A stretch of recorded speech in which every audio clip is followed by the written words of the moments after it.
New York City is vibrant. It is a living mosaic of stories and culture, one that is continually moving and transforming. Although New York City thrives and serves as a symbolic safe haven in the minds of many, the suffering within it continues to fester and grow. How can a city of 8 million people come together to serve the disadvantaged, the mistreated, and the suffering? How can we lend a hand to the people with whom we share our home?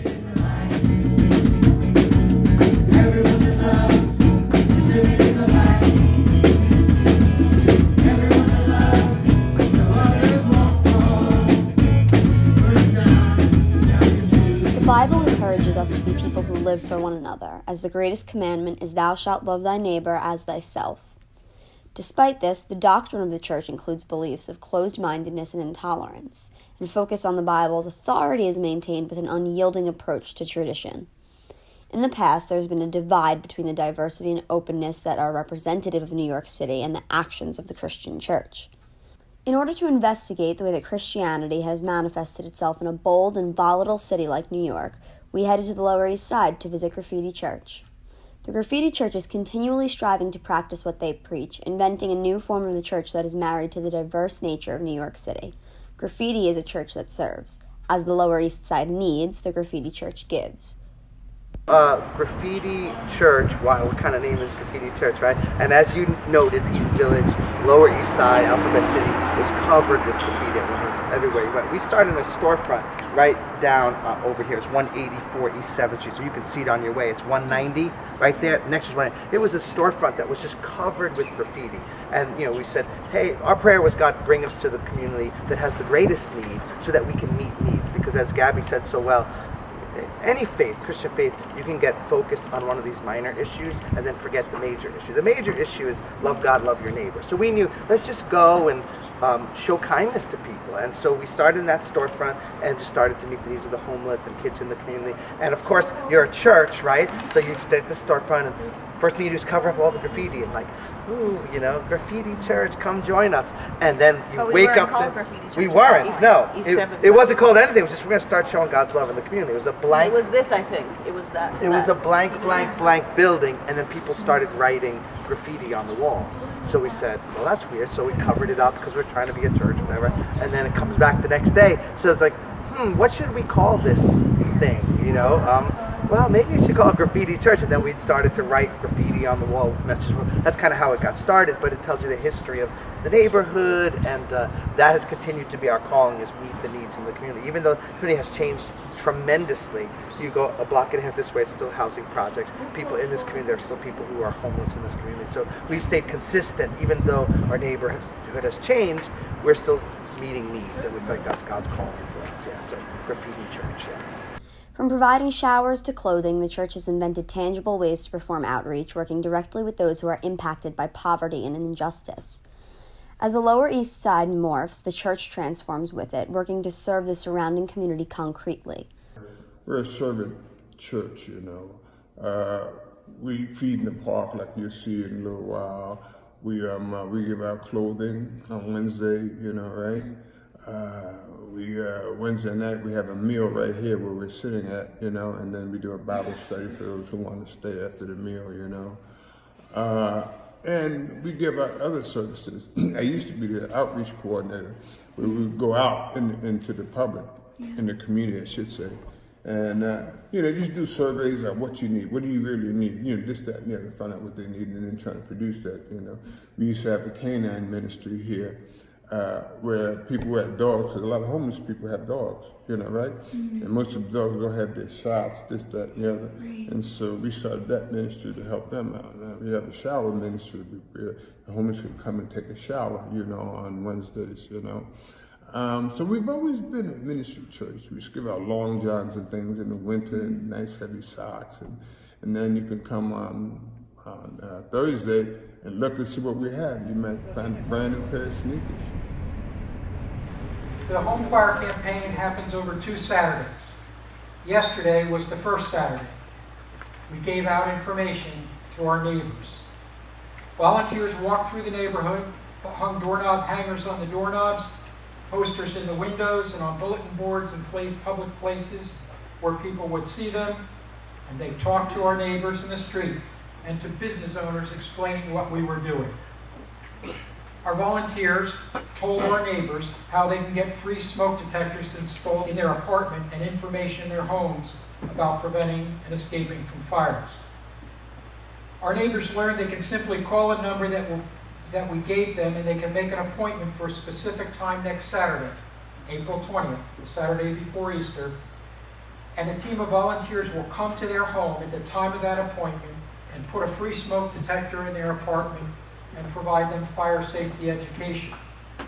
The world is a rapidly changing and growing place, and that means that all aspects of society will have to change with it. Religion will be a staple of the world as long as it reflects the ever-changing social sphere. Graffiti is a church that is kept up not only with the needs of the community, but is relevant to the attitudes of the time. Graffiti is the new face of Christianity in a world that embraces change, reflecting a society that is tolerant and willing to serve the community in ways that they need it most. Matthew chapter 7, verse 12. Do to others whatever you would like them to do to you. This is the essence of all that is taught in the law and the prophets. The essence of all that is taught in the law and the prophets is do to others whatever you would like them to do to you. How many times have you have heard someone misquote that verse to sound exactly like rule number 1? I for an eye, tooth for a tooth. I've heard people quote this all the time, myself included. Why do to others what they do to me? That's what the Bible says. You know, do unto others what they do to you. That's what Jesus said. Jesus didn't say. He said, do to others what you would like them to do to you. It's all outlined very clearly in the New Testament what followers of Christ are supposed to do. Help the prisoner, feed the hungry, clothe the homeless, and we just that's the owner's manual for a Christian. That's our handbook. So, and not all churches do that, though. You know, not all churches. Some churches don't do any service. They just meet on Sunday, and that's always been our primary concern.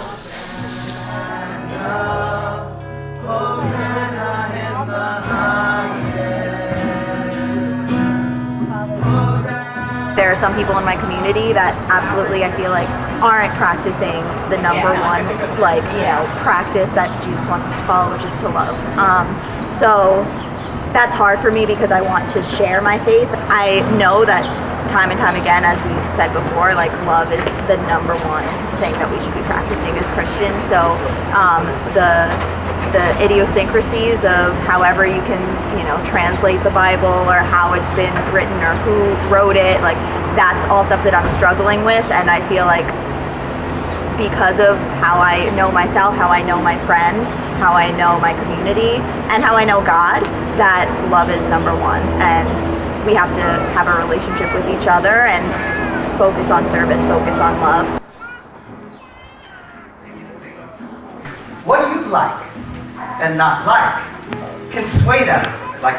I don't want you sacrificing for me. I don't even know you. I don't even like you that much. Don't do too much for me. We can limit people's ability to show kindness to us by our own perception of how much we think we deserve or not deserve. So there's a reality that even though this really sums it all up, there's nothing wrong, this is a perfect rule, our imperfection, sometimes we won't allow sacrifice to happen in a second. Love each other in the same way you have loved each other. In the same way that I have loved you. How has Jesus loved us? There's no greater love than to lay down one's life for one's friends. So what Jesus is saying in summary is that this is my commandment. Love each other the way I have loved you.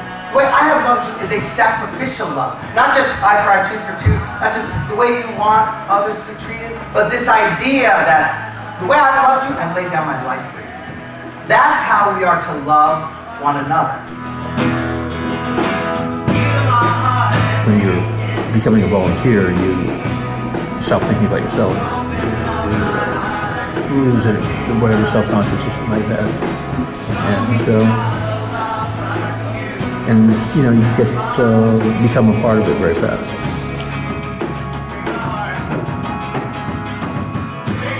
We're still Graffiti, a church that serves, but if you don't feel like you need to be served, we'll say come serve with us. You know, if you need to be served, come, we'll give you food. Like, I don't need food, I have a job. Well, come serve. So we have a great number of volunteers on Wednesday and some on Saturday who are not in need, but they realize there is a spiritual need in every person to meet other people's needs, to make a difference in the world.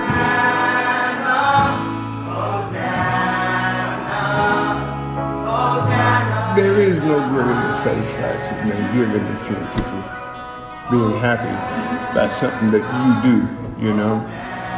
Not that, you know, to blow your own horn or anything, you know, but, you know, just to see people smile, you know, even if it's just for a day, you know, put a smile on their face, you know, I'm happy for